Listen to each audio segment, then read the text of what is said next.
I am the third generation owner of this firm, but I've always heard in any of these things is that if you can get past the second generation, you're probably going to be in good shape. Well, we look at the current group of leadership, we say to ourselves, we're blessed to have this history, this portfolio, because our reputation precedes us. We are saying, let's figure out what the business is asking of us, fill the roles with the types of people that the business needs to help it grow, as opposed to who do we have and how do we make a business fit them? I don't think that's a recipe for future success. Are there any no-go attributes of another company? Yeah. What's a deal breaker that you're trying to look out for? Well, so this is probably normal, but imagine stepping in as CEO of a 60-year-old architecture firm. What questions do you ask? What decisions do you actually get to make? What do you change, and what fires do you deliberately let burn? And how do you protect the firm's culture and design identity when the person who built it is no longer in the room? On today's episode of Design Development, I'm talking with Brooks Fischer, President and CEO of Newman Architects. Newman, headquartered in New Haven, Connecticut, has spent 6 decades building across higher ed, K-12, commercial, and community development. From Yale's Law School Library to UConn's new South Campus dorms, to Hartford's Dunkin' Donuts Park, to turning an old Hartford factory into housing. Brooks joined the firm straight out of Roger Williams University in 2004. He made principal in 2016 and became the firm's first ever president and CEO in 2024. Newman, their mission is to create places of enduring value that serve, sustain, and enrich life. Let's dive in to the business of architecture. Brooks, thanks so much for joining me. I'm pumped for this one. well, thank you very much for having us. Founder Herb Newman retired in 2018, transitioning leadership to a group of principals for the next 6 years. Can you tell me what challenges did you face? What lessons did you learn? Well, I'd say a big challenge was really having Herb as a sole practitioner, essentially, with a group of partners that really just answered to what Herb decided to do, and really changing from a single person making decisions to a group of people making decisions, and having to learn our lessons along the way. And doing that, we didn't typically know how to make decisions as a group. We all had our own opinions, and we didn't have good mechanisms for whether it be for voting or just for day-to-day decision making.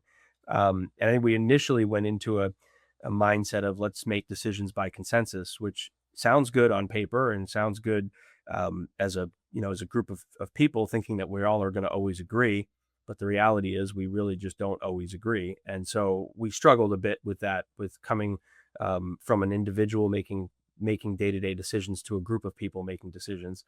Of course, there was personality differences, and there was differences on where the business wanted to go. So that was a big struggle for us. Yeah, and I think your team's about 40 people. And so if I give context to that conversation, if you're sitting there with a group of 4, 5, 6 individuals trying to make a strategic decision on where you're going in a business, it's like, well, one person wants to invest in K through 12, one person wants to go into multifamily, and it's like you only have so many resources to allocate. And then you want to make sure that you're allocating in the area that you have the best chance to win. And so that can be a really difficult thing to get consensus because people have different perspectives on how they're going to win. Right. And also, the perspectives on where they want to take the business, but then it's also people in different stages of their career. At the time when Herb retired, we had one individual that was 2 years away from retirement. We had a mandatory retirement age of 74, which was another thing where it was pretty late retirement age, but that was built in because Herb stayed for a long time. And so, having a few individuals that were very close to retirement, others that were only a handful of years away, and then others like myself who was 30 years away, we had very different perspectives on what we thought the business, what direction the business should take. And so that also was difficult. And I think in hindsight, it would have been better to maybe have the decision making more consolidated amongst an individual, or maybe a one or two individuals. But that was something that some real growing pains that we went through in those years after Herb had retired. Yeah, that's good context. If I just sit here and think of if you're in a leadership position at a company and things are going well, right? And you don't have like ambition to grow, and you don't understand what the opportunity costs or what the costs are going to be incurred if you don't grow. You're just like, I love my life as it is. I make enough money to have my life. Why would we spend more money on growth if we don't need it? Absolutely. Versus somebody else wants to invest in strategic growth to increase, say, opportunity or whatever. Like there's harvesting what you've already built, and then there's building a scalable organization. And if you don't have consensus on that, it's really hard to make a decision. Yeah, for sure. And if if you're someone who has had a good career and you're getting close to retirement and you know that if you invest a whole lot of money for something that's going to really benefit the firm 5 to 10 years down the road, how do you say, well, if I'm investing, but I'm not going to see that return because I'm retired? Those kinds of conversations were constant, and unfortunately, there was a lot of misalignment. And then, of course, during that time, we were going through COVID, so the business wasn't as strong as as we would have wanted it to be. So there was a lot of factors that really made it difficult in order to make sure that, like, to have a strategic look to the future of the company as as a cohesive group. It was very disjointed. And in hindsight, I think we probably should have had maybe an earlier retirement age or some kind of a scaling down of say for someone that was closer to retirement, and some of the people that were more middle of the career had more of a say or something. That's easy for me to say because that was me, but it That's a good lesson in transition planning, right, right? Like things right. you might not think about until you have that experience. Well, right, and so now with where we are now, and I'm sure we'll get into that. We're setting it up much more in that way, where the say in the day to day activities of the firm will start to transition to the younger group much sooner than the day of retirement for someone in their 70s or something. Yeah, it makes total sense. And could you tell us about the organizational shifts that coincided with your transition to CEO in 2024? Yeah, so we were so kind of piggybacking on what we were just talking about of the difficulty in decision making and the way that we were organized. We were realizing that when you had at that time we had five principals, and we kind of felt as though every decision, well, I shouldn't say we all felt, but there was this feeling that every decision kind of we needed to agree on, and it could be a very simple decision, and even something that maybe doesn't require five people to sit in a room and talk about, whether it might be something as maybe this isn't so simple, but even just hiring. If five people need to agree on every single person that gets hired, and you bring someone in for an interview, and one of the five people can't be there for the interview, well, now you bring them in for a second interview, and one person doesn't, feel like that person's right for the firm. I mean, you can just imagine. So, as an example, when we made this organizational shift, which we started in 2024, I believe it was the beginning of 24.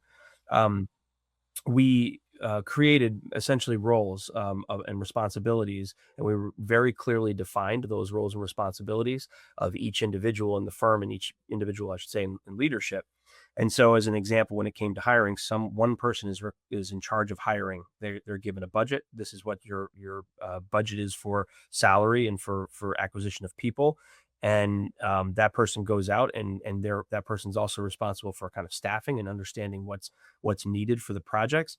So as opposed to five people sitting around a room and deciding on every single person, it was one person that was responsible for that. And of course, they had to come back and report back to the group on what the plan was and what they were doing.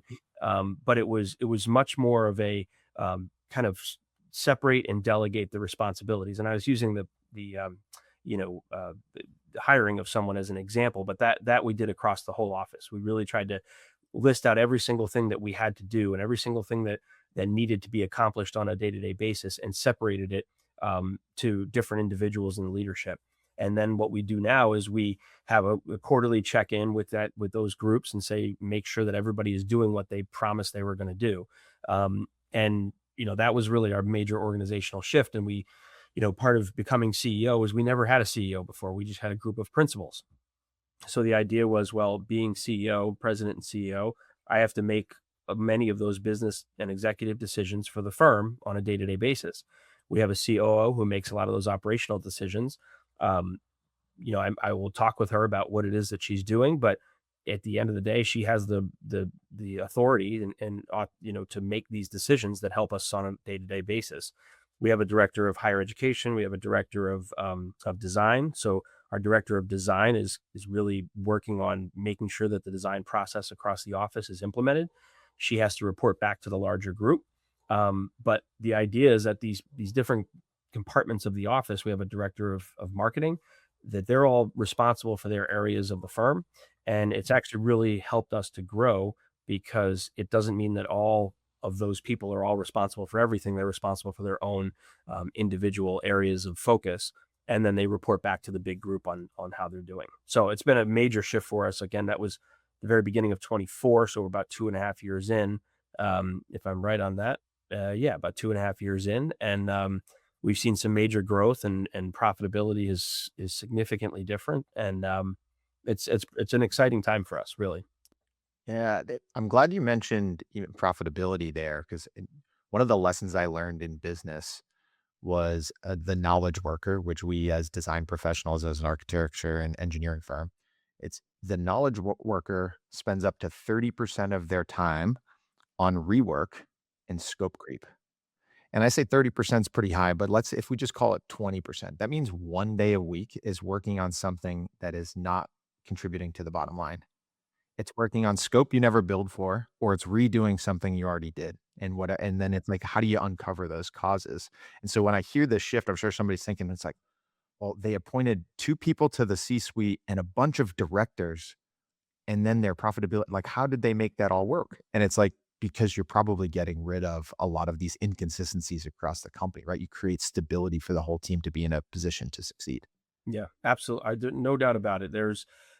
You're right. It sounds like, oh, you're creating layers, but what the layers were actually doing was it was not. It was allowing individuals to make decisions on areas of the practice that the board of directors had delegated to them and said, you have the responsibility to make these decisions in the best interest of the firm. And it should probably mention too, we had a strategic plan that we had wrote. The strategic plan was about what our next 5 to 10 years was going to look like.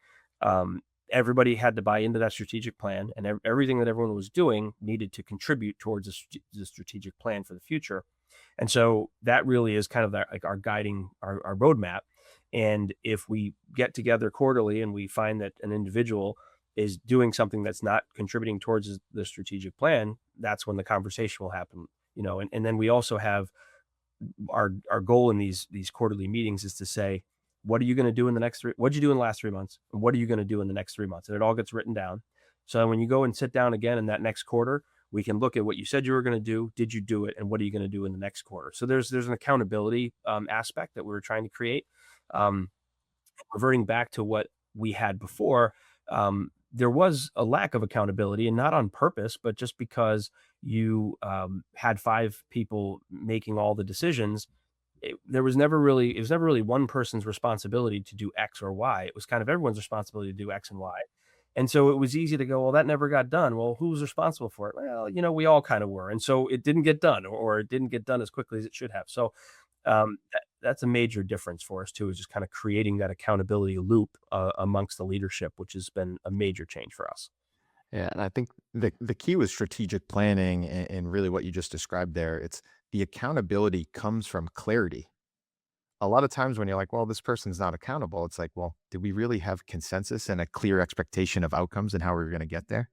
Like your hiring example is great. If you look at, we're going to grow revenue this year, but you don't have a plan on who you're going to hire to make sure that you have the resources to sustain that revenue, then like you're setting yourself up for failure. And I think we see it all too common in this industry. It's like revenue can grow with the macro economy. Like, hey, we're in a bull market. We got really busy. We say yes to everything. And all of a sudden, like, hey, we need to hire people. And now, are you hiring the best person for the job? Like, did you have a recruiting and hiring engine set up to get those people? No, but like when you have somebody that's like director of recruiting and hiring, director of HR, and they're forward looking, you're like aligning. It's like, hey, we're going to grow revenue. We need to increase our team by 10. That means we need to hire 3 people in these roles in Q1, 3 people in these roles in Q2. And then it's like when you have those quarterly check ins, now all of a sudden, like, are we on track to execute on the strategy we all committed to? And now you can adjust and improve. Yeah, and I mean, you were just mentioning kind of like who are we hiring and why are we hiring them? So one of the things that we, as a similar example, staffing, right? So you would have the similar in your office. You have to decide who's going to work on every project. You have to look at the scope of every project, and that's led by our project managers. Each project manager says, this is what the proposal says we're going to accomplish. This is the type of team I need, the type of employees I need to execute the work. And what was happening years ago was that, kind of everybody had a say in staffing. And really what it was those 5 principals each had projects that they were responsible for, and they all wanted the best staff. And so they'd say, well, I'll take this person, I'll take that.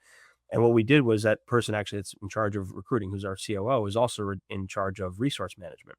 And so the project managers, they make their requests and they say who they'd like to work on the job, or what layers of staff. But that individual is now can kind of override those project managers and say, no, this person's going to work on this, and this person's going to work on that project because that best works for the overall organization. And that same person is in charge of recruitment, so they can say, they can see that there's this gap coming, let's say in the next 6 months, of project architects, or of like lower level designers, or whatever it might be. And they can say, all right, we need to go out and recruit people that fit those roles that we need to create, in order to serve our clients in the way that we're trying to serve them. So that you know it seems like a minor shift, but it really is a major shift, because before, if five people were in a room and we went and had that interview with this individual, there could be somebody that said, "Oh, I really like this person, and they're a great designer, and we got to get this person." Well, it might not be what we need, but it was a great interview. And if the person that's saying, I want to hire this person, doesn't know what the need is, well, then we're just kind of hiring at will, and then we can't align the projects and the work. And so that was kind of a disconnect that we had, for sure. Yeah, 100%, Brooks. And again, if you're misaligned in where the company's going, somebody be like, we don't need another person right now, not knowing what's coming in the next 6 to 8 months. And they're just looking at the bottom line and they look at it as an expense instead of an investment. And I think when you can continue to make like decisions like this in a company, you get compounding momentum. You didn't take any culture debt. You didn't overwhelm the team. You didn't underperform and sacrifice quality because the team is overwhelmed, right? Like, because you were proactive and building that hiring and the plan to execute on the work. And that consistency with a customer, in my mind, is like one of the best things you can do for your existing customers that promotes future growth. Right, right. Well, and we talked profitability too. It's something else that has kind of happened with this new organization. Is so I'm responsible for most of the finances, and we don't have a CFO yet. I think that's something that we likely would be, if we continue to grow, would be we going for.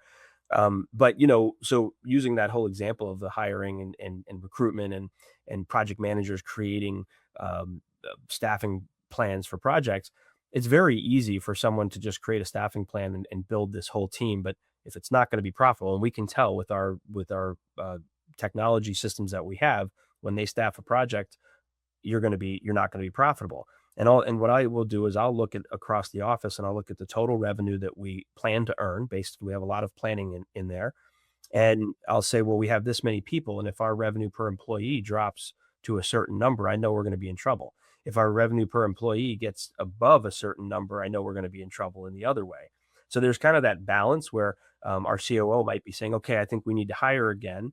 But I might be kind of giving her a check on that and saying, wait a minute, if we're hiring, that all of a sudden is going to get us to this amount of revenue per employee. And that's not going to work for us. Our business model doesn't work that way. So there's a handful of kind of checks and balances when it comes to that. And that's actually been very helpful for us too, because again, I'm not responsible for staffing or recruitment, but I'm responsible for the finances. So if I come back in 3 months to the group and I say, oh, we lost a whole bunch of money, and the question is going to be why, because I was supposed to be watching that. I love that you use revenue per employee. That is like my go-to North Star for like, do you have a healthy economic business model? If you don't know it, you're definitely in big trouble. But to me, there's a lot of work that goes into understanding what a healthy revenue per FTE is for your business, but especially for like, I understand business financials, but I am not a CFO. So like when I get into those analytics and like digging into the numbers of our business, I use it to build my confidence in my revenue per FTE. And then that's the number that I'm like using day to day, month to month in my like business judgment. And when I look at statistics in design firms, I see a revenue per FTE of like 160. I think it spiked maybe at 180 in 2022 with the low interest rates in the construction boom. But when I see that as the average, that means half the companies are working with revenue per FTE below that, which means they don't really have any resources to pay their people. That's like a really hard place to be, right? Yeah. Well, what's been really, and I'm similar to you in that I am not I don't have a financial background, but I don't have a CFO. So I had to kind of find my way into this. But having tracked revenue per employee for many years now and being able to go back and track it, I was able to look at years that we really struggled, look at that, and you correlate FTE or revenue per employee to profitability, and you can see this is such a direct correlation. Now, granted, sometimes you're not as efficient, you don't have as good a staff, so there's some adjustments in there, but I can tell if we're going to have a good year or not. And our revenue per employee has dramatically changed. And what I also noticed is that we kind of just accepted it where it was before. And we weren't looking at it, by the way. We weren't looking at what was our revenue per employee. But if I had known to be looking at it 7, 8 years ago, hopefully we would have made some different decisions. Now, I can see what our revenue per employee is this month, what it was last year, what it looks like it's going to be into the future, and obviously I can adjust that with more or less employees. But um, it's an ability to make it's an indice that you can use to make a proactive decision as opposed to a reactive one. And so now, our revenue per employee is almost $100,000 more than it was 5 years ago, and I really push to try and get there. And there are times that if we push too hard, we know that our ends up happening is our utilization rate gets a little too high, which means employees are too stressed. They're not taking enough time. So there's a point, there's kind of a breaking point. So there's a band that I'm always looking to try and stay within. And when we find it, I think things are going really well and people feel good about the work they're doing and they feel good about their balance between, home and work. But it's one of the best things I think I have to kind of know where we're going to be. Yeah, I love this, Brooks. And honestly, I look at revenue per FTE. It's such a great metric for that awareness and for that judgment because so much in business is, are you solving the right problem? Are you focused on the right problem?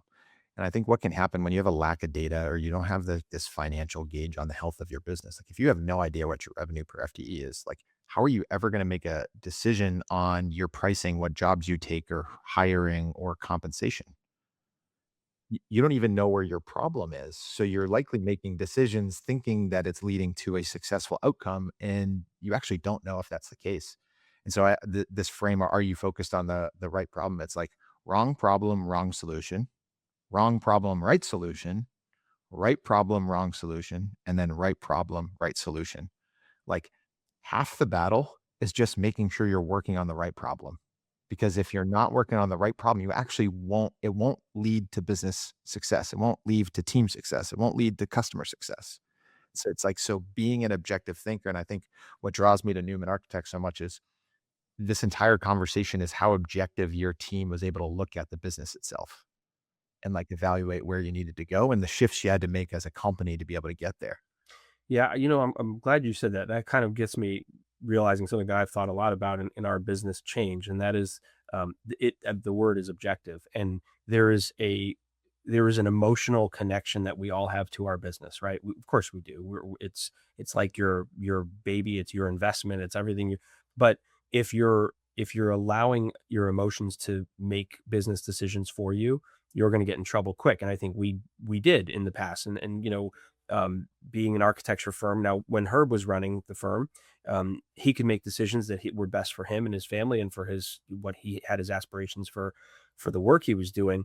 Um, but I think that what happened when we became the group of five, we started to kind of, there was some emotions coming in, and it was about is what's my worth, what's this is to all individuals, what's my contribution, how am I involved, as opposed to what's best for the business. And what we our big shift in 24 was kind of taking that step back and saying, let's let it doesn't matter who the people are. It's not about the person, it's about the role, it's about the requirements of the business, what it needs. And we were able to kind of take that more objective look at what the business is asking us for, and trying to provide it, whether through the people we have or new people. And that shift has really kind of, I think, changed the way that the trajectory of our business, which has been pretty significant in the last 2.5 years. Yeah, that's so impressive and not easy to do in like a legacy company. Like you said, your company passed 60 years in business. So it's like really hard to have an organizational shift. So I applaud you and the team. Yeah, well, I was gonna say that, like, in a legacy company, that's another major factor. I am the 3rd generation owner of this firm. Herb was the 1st generation owner. That 2nd generation ownership was that group of 5. essentially. And that was where, and what I've always heard in any of these things is that, that's if you can get past the second generation, you're probably going to be in good shape. If you, usually they don't get past the second generation, and it's a lot of that transition we talked about is that you were a firm of a sole practitioner with a group of people around him, and then you turned into like everybody trying to be what he was, and that's not going to work. So now, now we're into this new kind of era, and what we think is so powerful about it is that Herb had built such a strong portfolio and a strong reputation. Um, and so did all the people that had come, along with him and done all this great work. And when we look at the current group of leadership, we say to ourselves, we're blessed to have this history, this portfolio, the strength of the type of work that we can do. And with the size company we are, we're able to get some pretty significant projects because our reputation precedes us, and as long as we're clients, we can continue. The important lesson there too for say that founder that's looking to go through an ownership transition is I think sometimes it's like, well, if I can just find a person just like me with the exact same skill set and makeup, it's like the company was designed around your skill set. Like the next generation is going to have different blend of skill sets that are going to require organizational shifts to continue. And you can still hold on to that firm's culture, right? And design identity. And I'm sure some of those things that have been there for 60 years are still there today, despite shifting organizationally. Yeah, absolutely. I mean, and that is the major shift for us is it's not about, I mean, of course, people are the most important thing in a business, but we are saying, let's figure out what the business is asking of us, and let's fill the roles with the types of people that the business needs to help it grow and help it survive, as opposed to who do we have and how do we make a business fit them. I don't think that's a recipe for future success. It's more, what's making us successful and how do we keep feeding that with the individuals we have.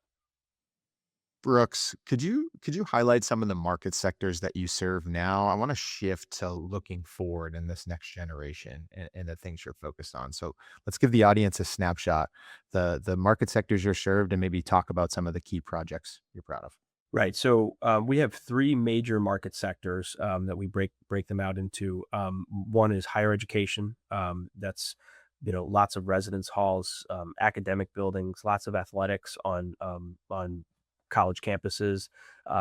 So very much of a student life portfolio. So lot of that in different universities, not only in Connecticut but up and down the East Coast as well. And then our other major market sector is commercial, which we encompass anything that's a for-profit entity, which is a lot of multifamily apartments. We do some commercial office fit outs. We do, things of that nature, but it's really a mostly an apartment, multifamily apartment that we do as well. So that's a big piece. And our third main sector we call community.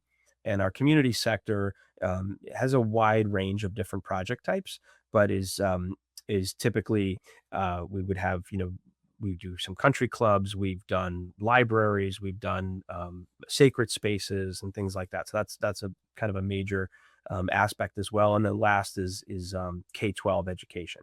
So K-12 education is comprised of mostly private work for private schools, and then of course do a lot of public school work as well. So I think I might have said three, I meant four. So commercial, um, uh, uh, higher education, K-12 education, and community work.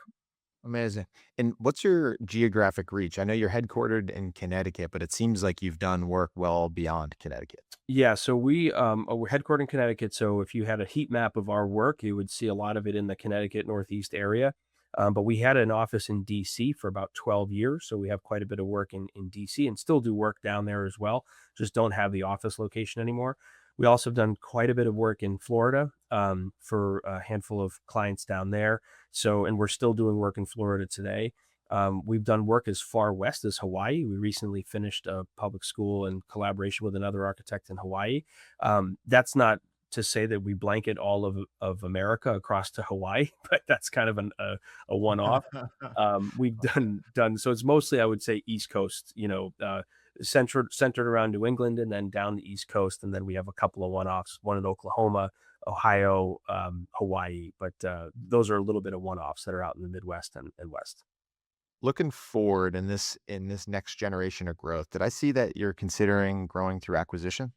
Yes, something that we're actively seeking and researching and speaking with certain organizations for potential acquisitions.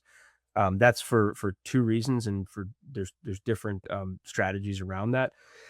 Some is to grow certain market sectors that we're currently in and to grow our talent, in a, much more robust way than just hiring one-offs, and also to increase our portfolio and our reach, in some of those acquisitions. And then other acquisitions that we're looking at right now are to kind of expand on our market sectors.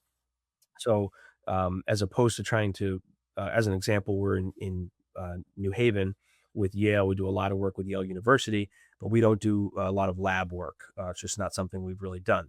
Yale has a master plan of doing $5.2 billion worth of lab work in the next 10 years.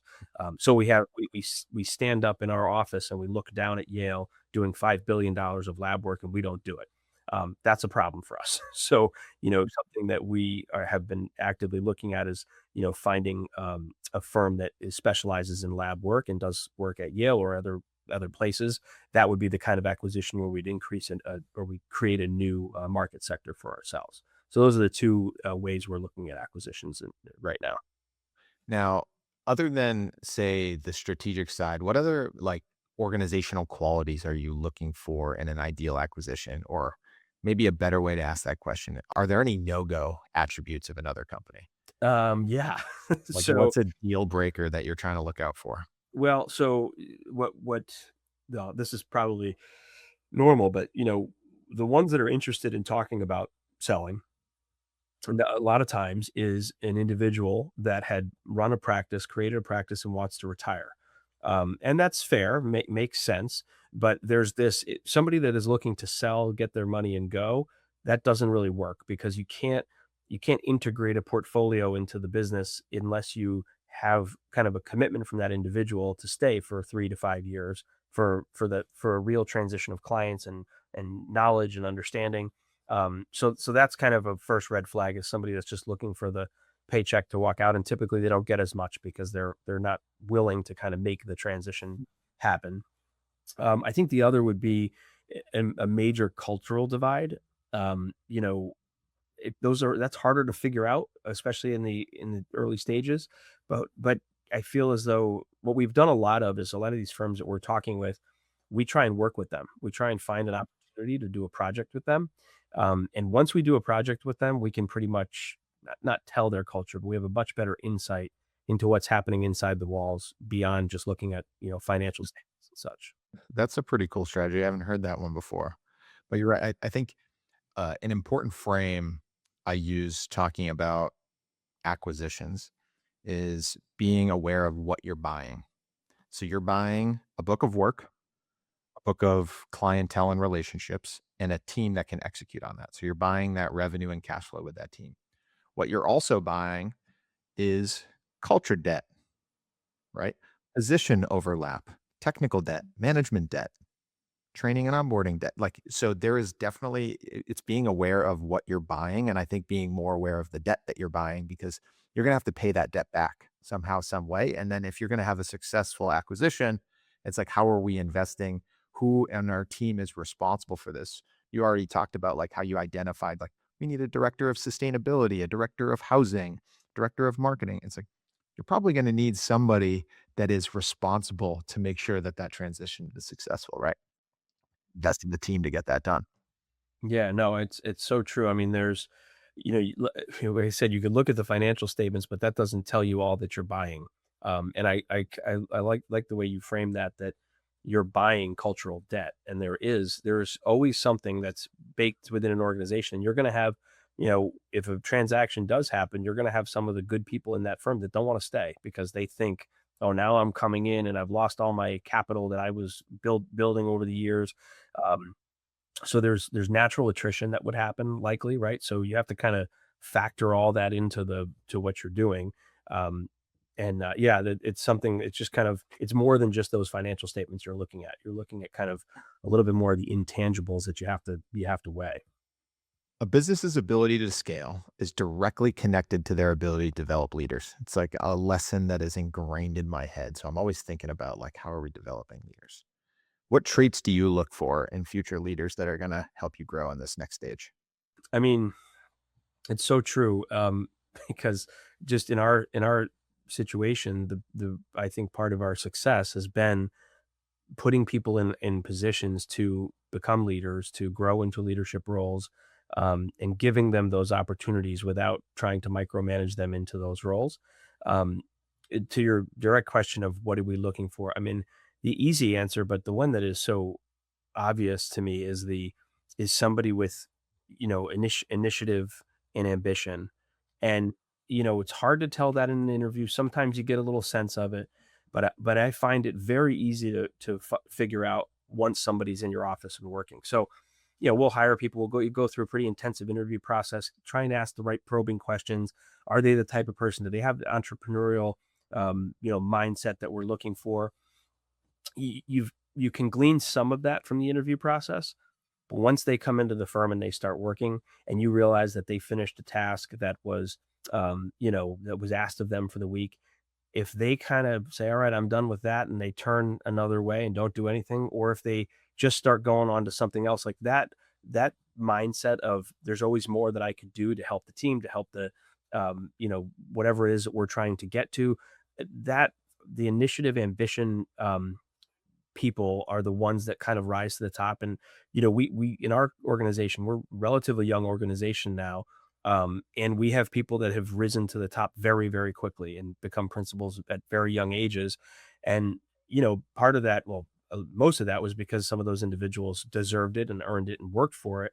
But I think it's important to show the other people in the office that we're a meritocracy here. We are not, uh, yeah, results oriented. If you're willing to work and put the effort in and show the dedication and be committed to the big goal, there's no kind of ceiling for you here. Yeah, I love to hear that, Brooks. I know for me personally, when I stepped into the industry, I was like, I feel like there's this predetermined 20-year career plan ahead of me. And that if I were to jump that line, it would create risk on all these other people that waited in line. And that to me was terrifying. I hated that. So I love to hear that it's a meritocracy and results oriented. Yeah. And and I'm sure that there's we're not perfect at it, right? But when we see people kind of stepping up, and I do think that we really give the platform for people to step up and say, I want this. We have a whole supervisor structure where there's quarterly meetings with each individual staff member. What is it you're looking for in your career? What and these supervisors report back to the larger group. Johnny is looking to do this with his life. This is what he wants. This is what makes him, what makes him tick. And that to us is like, okay, does that help our business in our goals? And if it does, how do we create a position or create an area of focus for that person because it's something we need and they're passionate about it? What we see doesn't work is to say, well, we need a director of technical standards. You know what? He likes to do drawings. Let's make him that. That's he's not the one. He needs to be the one coming forward and saying, "I want to take on this role. I want to be the one that's going to lead this effort. I want to be the one that's going to make this office better at this certain area." The success rate on that is just through the roof compared to assigning people certain roles because you think that they're going to be happy that they have some director position, if you will. Yeah, I look for initiative in people too. I think it's a great quality to find in someone. And you're right, it is hard to identify in an interview process. I actually think the hardest person, the hardest individual to keep content on a career path is the one that wants to be compensated and really kind of promoted based on what they think their capacity is, not what their daily habits and decision making say actually drive. I want to be promoted based on my what I believe my capacity is, not what my actual habits and decision making says today. So it's like because that person has a reason for why they're not there yet, and it's generally not them. Because going back, we've used accountability a lot. I think one of the reasons accountability is a differentiator is that everybody thinks they're accountable because there's always an excuse for why something that didn't get done. And so I think like the tying that all together, it's like strategic planning, hiring somebody with initiative. It's like if you can create clear expectations and now, hey, we need to achieve that above all hurdles. I love that line above all hurdles. Like that creates clarity of expectations and there's no out. Right, right, and, I mean, we see this obviously where people have an expectation, but they're not doing the work on a day-to-day basis to meet that expectation, and I like the way you frame that, that it's their expected capacity where they think they can do, even though they might not be doing it, and when that happens, I usually start to think about how to transition them to the competition. I love mental models to like help have these conversations. And one is your experience is your expectations minus reality. And I know burnout's a big conversation in architecture and engineering.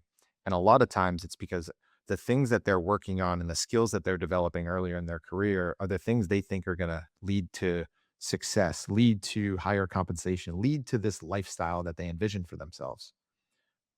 But the reality is what their experience didn't meet up to reality, right? Like their expectations were above their reality, and that gap creates burnout because they don't know what behaviors or decisions to change. And so part of like what like why we have design development and why like we have conversations like this and I applaud you for sharing this conversation with everyone is it's to acknowledge and hopefully let somebody see that like they need a shift in perspective. They need to like look at themselves and their situation objectively because if you're not happy with where you are today, there's likely a change in what you do day in and day out, a new habit that you need, a new perspective, a new decision. Like something has to change your outcome.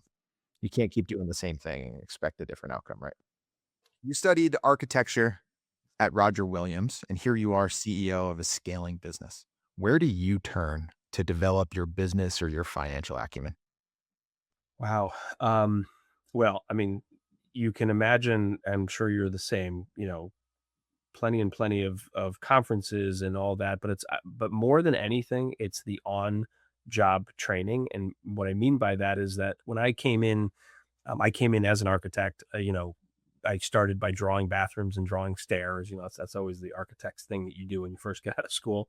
Um, I always had an interest in owning my own firm. I was very close to trying to go off and start my own firm. I had a lot of other things going on. Um, and I was very interested in, I kind of always um, I use the analogy that as an architect, I'm a designer, I'm a creator, but I kind of want to design a business, and I'm just as interested in designing and shaping a business as I am designing and shaping a building.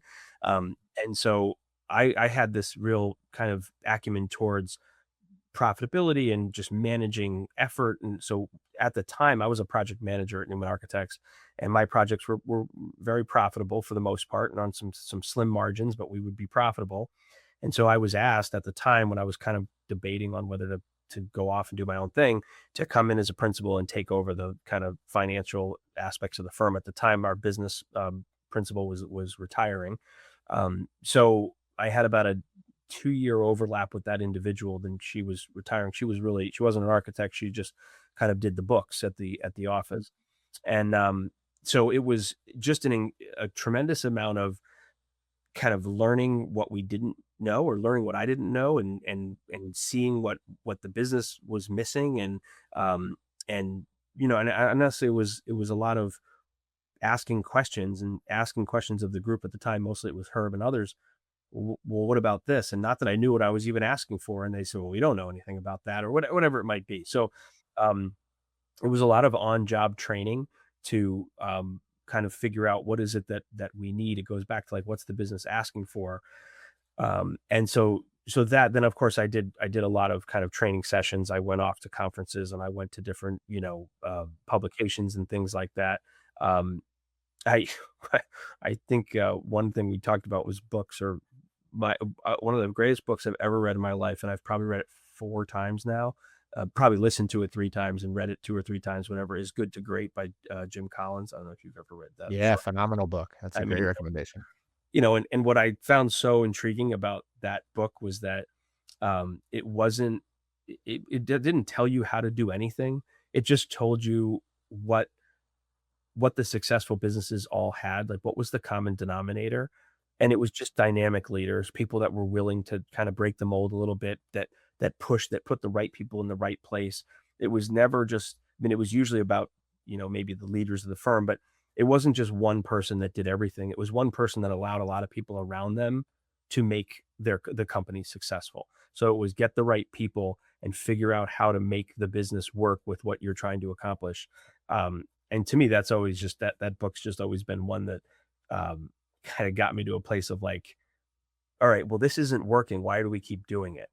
Or this person isn't working in the role. Why do we keep doing it? Just because we've been doing it and, it maybe worked 20 years ago.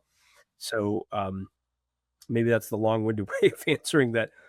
It's a lot of trial and error and on-job training to get to a point of feeling like and we got a long way to go still too. I mean, we're still constantly optimizing and adjusting things and working on. Every business does. Right, right. Every business does. I'd It's get like, bored if we didn't have anything else to do, you it's know? a state of constant evolution if you're gonna be growing an organization because there's different constraints. It's like, "Congrats, you solved your current business constraint. Here's the next one." Right? Like, it's never done. There's always more. But I applaud one, your going back to your ability to objectively assess the situation you're in. I think sometimes like human nature is to protect our ego or have a fear of being wrong. And I think when you can be vulnerable and evaluate yourself and your business objectively, it is a superpower because it gets you an opportunity to actually identify the right problem. Right? Like if you always dismiss something that happens as like, that's not my fault, that's their fault. That's this company's fault. That's my customer's fault. Like, how is your business ever going to improve? It's impossible, right? So I applaud that initiative. I appreciate you sharing this story with us today, Brooks, and I wish you, the team, nothing but the best at Newman. And I'm excited to see where you go in the I next 5, 10 appreciate it. years. Well, thank you very much.